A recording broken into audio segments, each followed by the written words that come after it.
你还真把本王当作宠物来养。Welcome back to my channel Donghua Story ya guys. Di sini Mimin akan melanjutkan alur cerita Donghua yang berjudul Battletrog The Heaven. Sebelum kita lanjut ke videonya, jangan lupa udut sama kopinya ya guys ya. Tak perlu basa-basi lagi, kita lanjut ke alur ceritanya. Oke.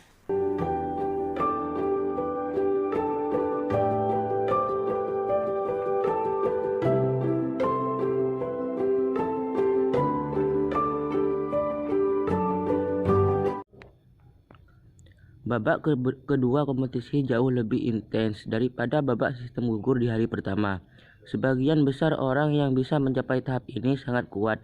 Namun meskipun dengan kekuatan ini, jika ingin menang mereka harus melakukan yang terbaik, bahkan kehilangan kedua belah pihak dalam pertarungan, hanya untuk mendapatkan kemenangan yang lemah karena keberuntungan. Babak kedua kompetisi berjalan lancar dan para murid masuk lapangan satu demi satu. Setelah kompetisi yang sangat sengit, yang satu senang dan yang lainnya sedih. Di platform tinggi, Xiaoyan memandang Wu Hao yang benar-benar ditekan oleh lawan dan tidak bisa menahan nafas. Keberuntungannya hari ini agak sial. Lawannya yang ditarik oleh Lutre ternyata adalah orang kuat, peringkat 10 petarung teratas di daftar kuat. Dengan perbedaan hampir satu level, Wu Hao menggunakan upaya putus asa untuk jatuh ke posisi yang tidak menguntungkan, selangkah demi selangkah. Pada saat ini, situasinya hampir sepenuhnya dikendalikan oleh tangan lawannya. Cukup bagus bagi Wu Hao untuk sampai ke sini. Jika dia bertemu 20 atau lebih lawan, dia masih bisa bertarung, tapi dia sedikit kurang beruntung. Dia bertemu dengan peringkat 10 petarung teratas dalam daftar kuat. Tetapi bahkan dia jika hilang di tangan pihak lain, tidak boleh ada penyesalan dengan temperamen Wu Hao. Sun Er menggelengkan kepalanya sedikit dan mengatakan sambil tersenyum. Ya, Xiaoyan mengangguk sambil tersenyum. Wu Hao tidak datang ke sini untuk 10 besar. Tujuan utamanya berpartisipasi adalah kompetisi adalah untuk bersaing dengan yang sangat kuat di akademi dalam. Sekarang lawannya benar-benar puas. Keinginannya meskipun dia kalah, dia tidak akan merasa sedih. Kakak Xiaoyan, tetapi kamu harus berhati-hati dengan Yao Sheng. Orang ini agak merepotkan. Jadi kamu harus berhati-hati saat bertarung. Sun Er mengingatkan dengan lembut. Jangan khawatir. Xiaoyan tersenyum sedikit. Dia pernah bertarung melawan Yao Sheng dan dia dapat beberapa peringatan dari Lin Xuya. Jadi dia mengenal orang ini dengan cukup baik. Jadi tentu saja dia tidak akan meremehkannya. Ada 24 orang, artinya setelah kompetisi hari ini masih tersisa 12 orang. Menurut aturan khusus kompetisi, di antara ke-12 orang, 6 orang akan dipilih secara acak untuk memulai konfrontasi untuk menentukan 10 teratas. Pemenang akan dapat masuk 10 besar langsung dengan 6 keberuntungan lainnya, kata Sun Er dengan lembut. Hah? Jika kamu mengatakan ini, bukankah 6 orang lainnya yang tidak terpilih dapat masuk 10 besar tanpa melalui kompetisi? Mendengar ini, Xiaoyan tiba-tiba berkata dengan heran. Ini untuk ke-6 orang yang ditarik keluar, bukankah itu agak tidak adil? Tidak ada yang namanya keadilan. Lagi pula, yang bisa masuk babak final adalah semua yang benar-benar memiliki kemampuan untuk masuk 10 besar. Ketika mereka memiliki kemampuan, tentu saja mereka membutuhkan sedikit keberuntungan. Sun Er tertawa. Xiaoyan mengangguk kepalanya dengan senyum masam. Xiaoyan tiba-tiba mengangkat alisnya dan berkata, 6 orang bertanding, 3 pemenang ditambah 6 yang tidak bertanding. Sepertinya masih ada 1 orang yang hilang. Sun Er terkekeh dan berkata, apakah kamu lupa Ziyan yang selalu mengatakan bahwa dia ingin melindungimu? Dengan kekuatannya tidak ada yang bisa mengguncang posisi nomor 1. Xiaoyan terkejut lalu mengangguk sambil tersenyum, tapi dia melupakan wanita kecil yang paling penting ini. Memalingkan kepalanya dan mengalihkan pandangannya ke lapangan. Xiaoyan tidak bisa menahan senyum masam. Pada saat ini, Wu Hao telah sepenuhnya ditekan oleh lawan dan tidak memiliki kekuatan untuk melakukan serangan balik. Ketika Wu Hao terluka, lawan tidak menyerang dengan keras. Dia hanya menggunakan kekuatannya untuk mengguncangnya keluar dari lapangan. Saat tubuhnya keluar dari arena, Wu Hao juga cukup lugas. Dia mengepalkan tinjunya ke arah pemenang di atas punggung, lalu mengusap bintik biru di lengannya, dan kembali ke panggung tinggi dengan senyum retak. Orang itu sangat kuat. Dia pantas menjadi peringkat 10 besar. Aku mencoba yang terbaik, tetapi aku hanya bisa bertahan 30 ronde di tangannya, dan ini adalah akhir dari menahan lawan.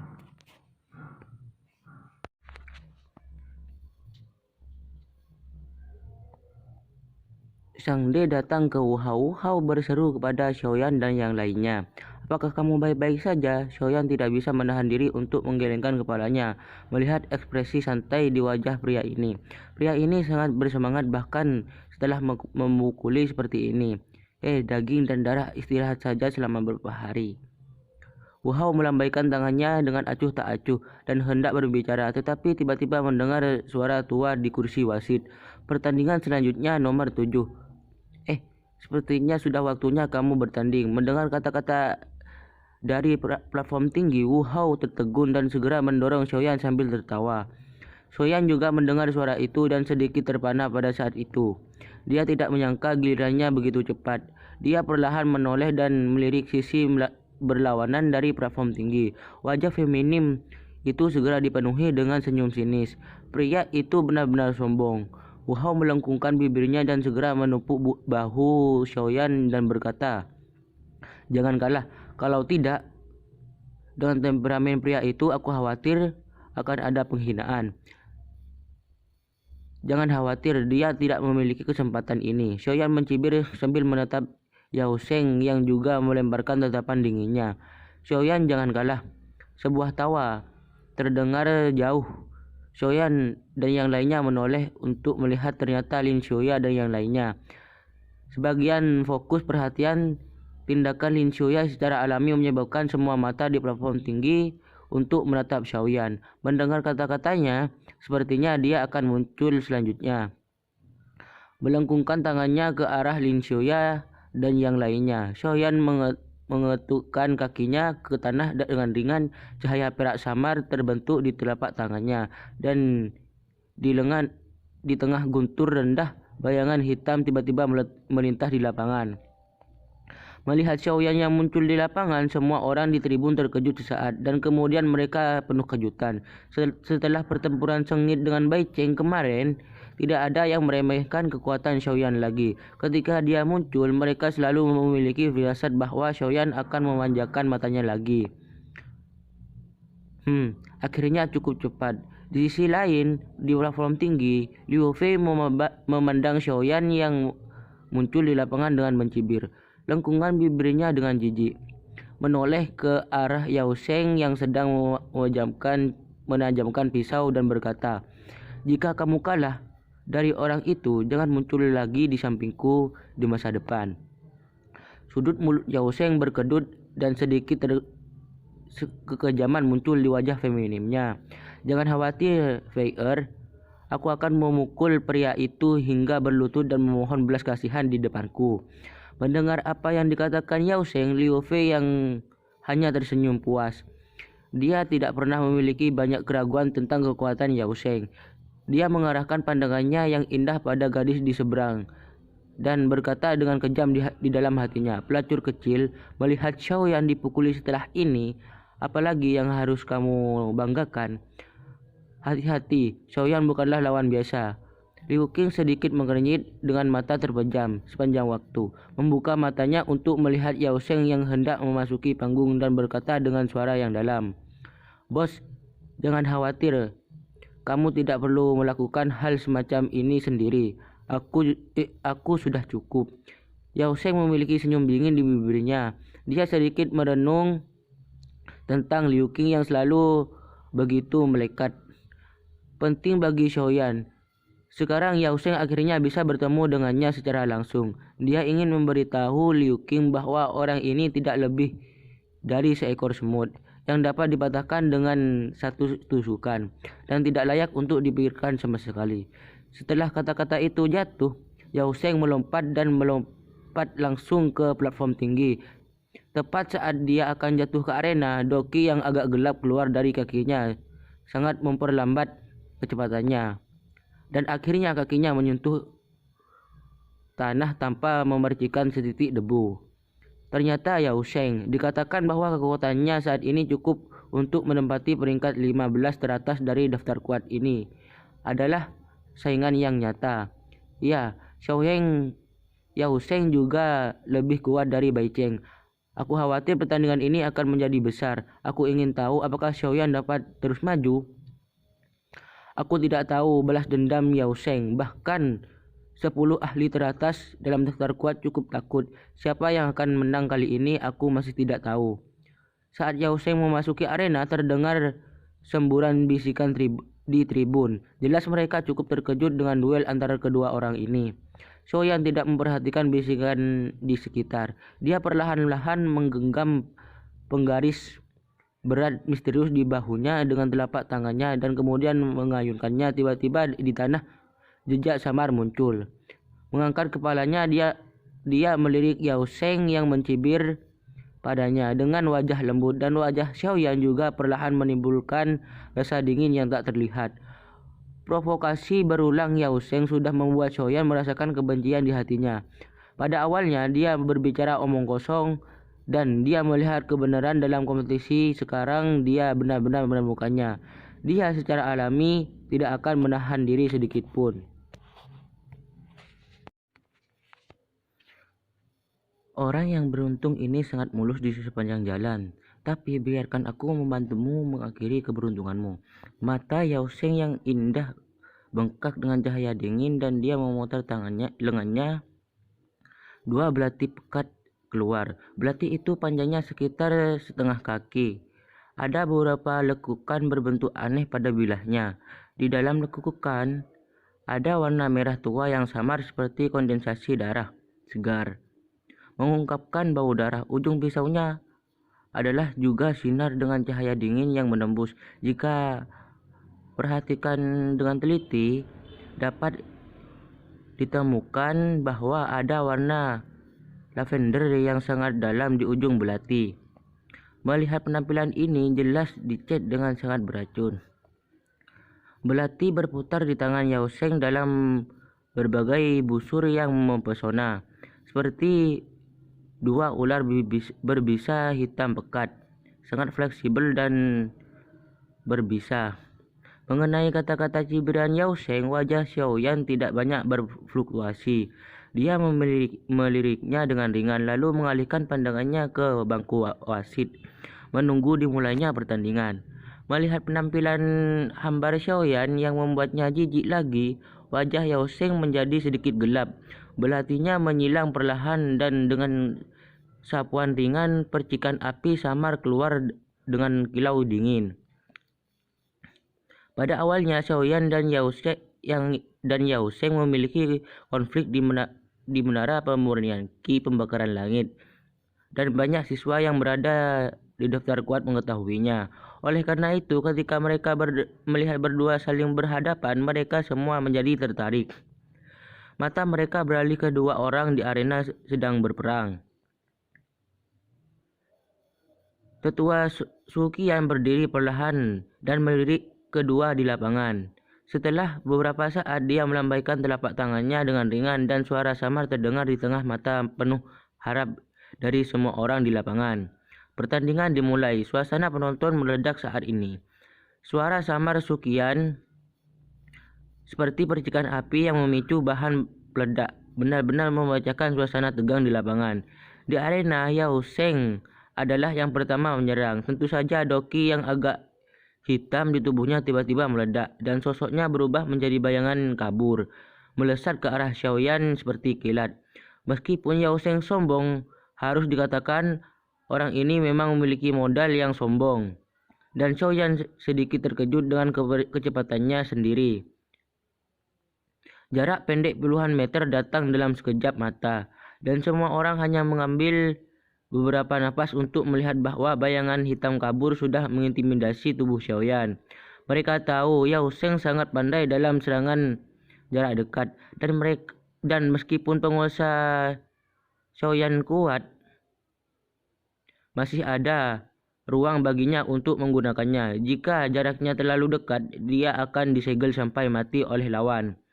Tentu saja Xiaoyan dapat memikirkan hal ini. Jadi ketika Yao Sheng memasuki jarak 3 meter di sekelilingnya, dia akhirnya bergerak dan melihat cahaya perak berkedip di telapak tangannya. Dan sosoknya menghilang dalam sekejap. Melangkah mundur beberapa langkah, penggaris berat di tangannya tiba-tiba menebas secara horizontal.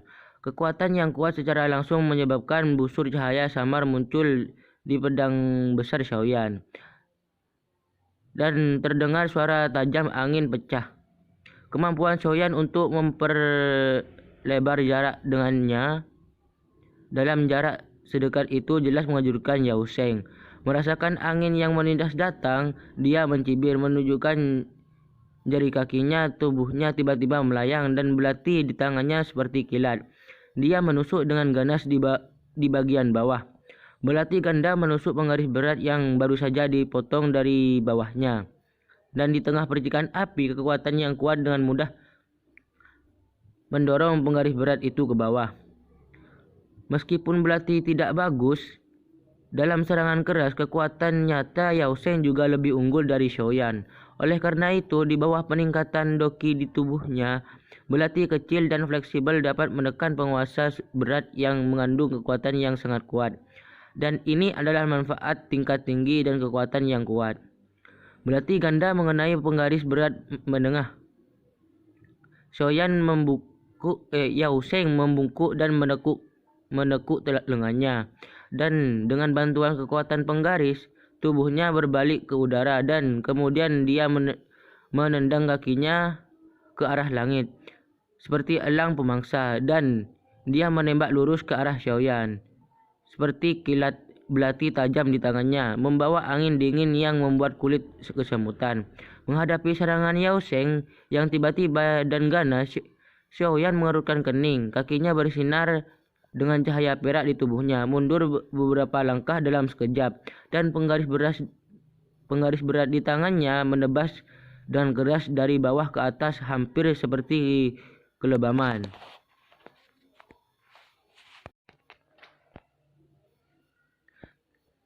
Yao Sheng juga sedikit terkejut ketika pukulannya itu gagal. Tubuhnya berputar aneh di udara seperti ikan air. Dan penguasa berat itu terbang menjauh dengan berbahaya di dekat tubuhnya. Serangan yang sama dihindari oleh lawan. Xiaoyan mundur dan mengangkat kepalanya, tetapi dia melihat bahwa Yao Sheng juga telah jatuh ke tanah dengan berdiri aman tidak jauh di depannya. Putaran konfrontasi antara keduanya tidak berlangsung lama, namun cukup berbahaya. Selama kedua belah pihak melakukan sedikit kesalahan, penggaris dan belati yang berat akan menyebabkan luka serius pada pihak lain. Sebagian besar orang di tribun tidak bisa melihat betapa bahayanya itu. Selama konfrontasi ini, mereka hanya bisa melihat dua sosok berpotongan dengan cepat. Segera salah satu dari mereka melompat ke udara, lalu jatuh ke tanah dalam sekejap, membentuk situasi konfrontatif lagi. Tentu saja semua kontestan di plafon tinggi melihat babak konfrontasi ini dengan jelas, dan ketika keduanya berpisah, mereka mau tidak mau bertepuk tangan.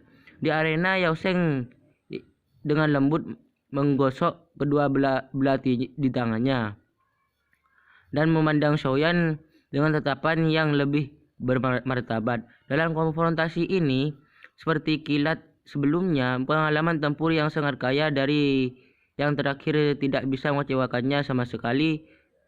Setengah poin. Kamu tidak bisa bertarung merata. Kalau tidak, akan bahaya. Matanya berkedip dan pikiran Yao Sheng berubah tajam. Kecepatan dan pengalaman bertarung lawan tidak kalah dengan milikku. Dan sekarang keuntunganku adalah level sebenarnya.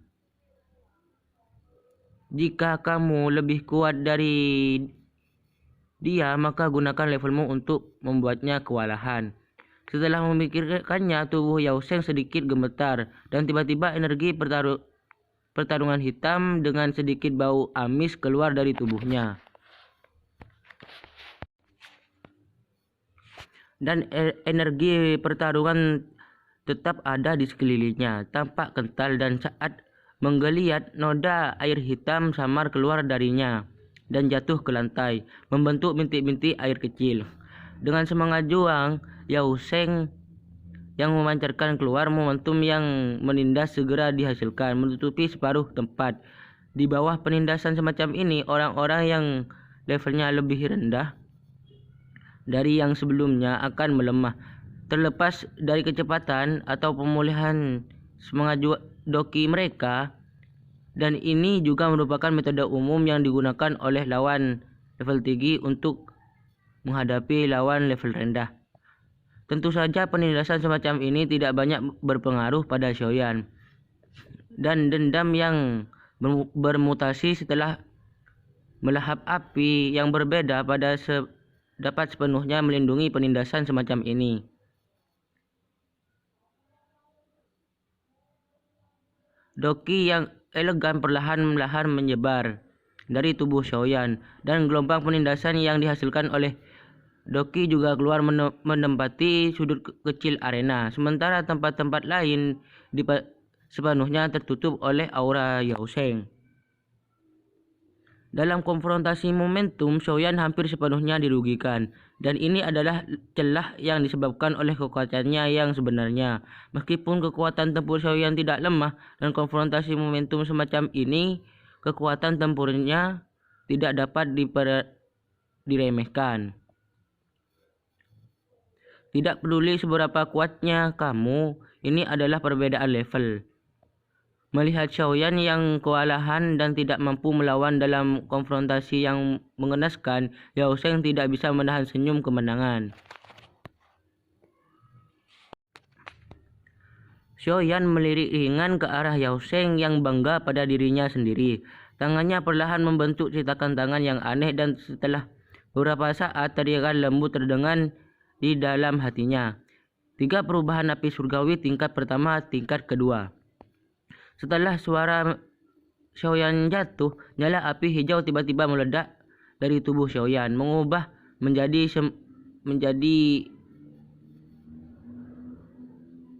manusia api. Setelah beberapa saat, nyala api masuk ke tubuh Xiaoyan seperti kilat. Tetapi saat nyala api kembali ke tubuh Xiaoyan, doki di tubuh Xiaoyan melonjak dalam sekejap.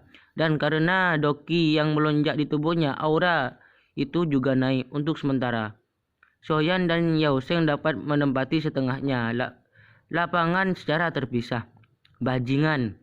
Wajah Yao Sheng sedikit berubah ketika Xiaoyan menarik kembali tekanannya, tapi dia mencibir dengan jijik. Orang yang bisa mengalahkanmu adalah jalan yang benar. Xiaoyan juga membalas cibiran dan melakukan 3 transformasi misterius api surgawi. Dia tidak kalah dengan Yao Sheng dalam hal kekuatan, dan sekarang dia tidak lagi harus khawatir tentang serangan kekuatan sepenuhnya akan dengan mudah dihilangkan oleh lawan yang dengan belati. Yao Sheng, kamu tidak boleh kalah dari orang malang ini. Di panggung tinggi, melihat Xiaoyan yang auranya tiba-tiba naik, wajah cantik Liu Fei tiba-tiba panik.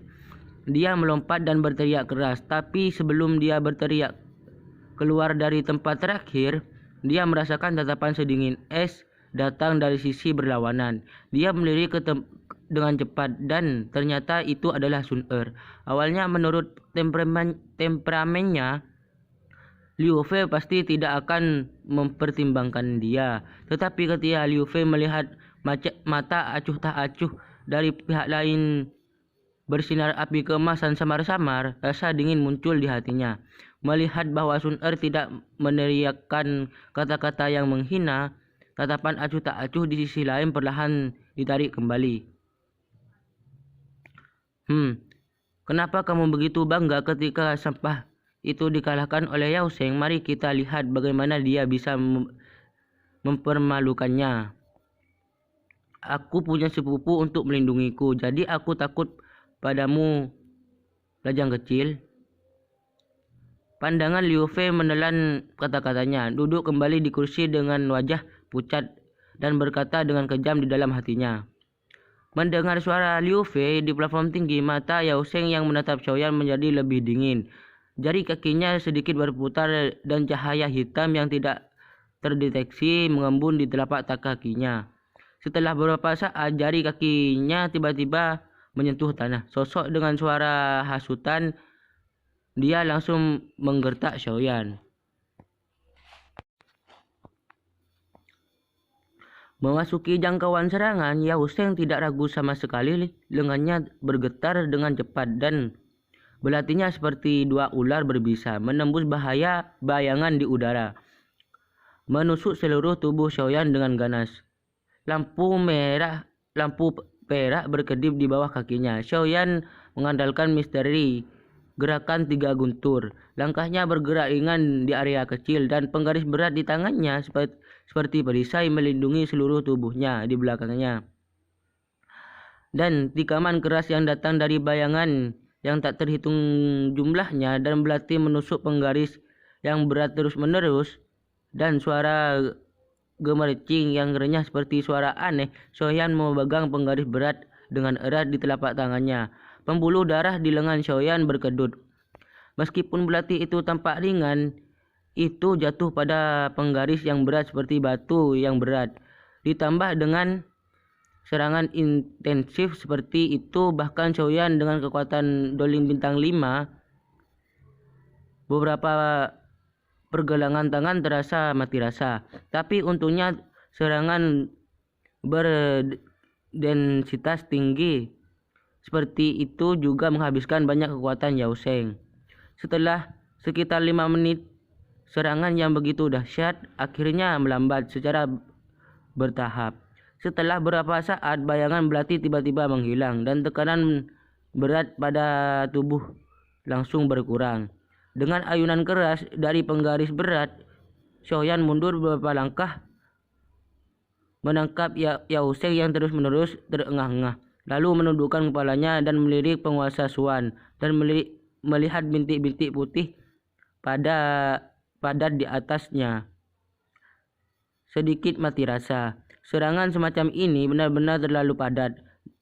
Jika bukan efek luas dari penguasa Xuan itu sendiri, serangan semacam ini khawatir Yao Sheng hanya dapat memilih untuk mundur.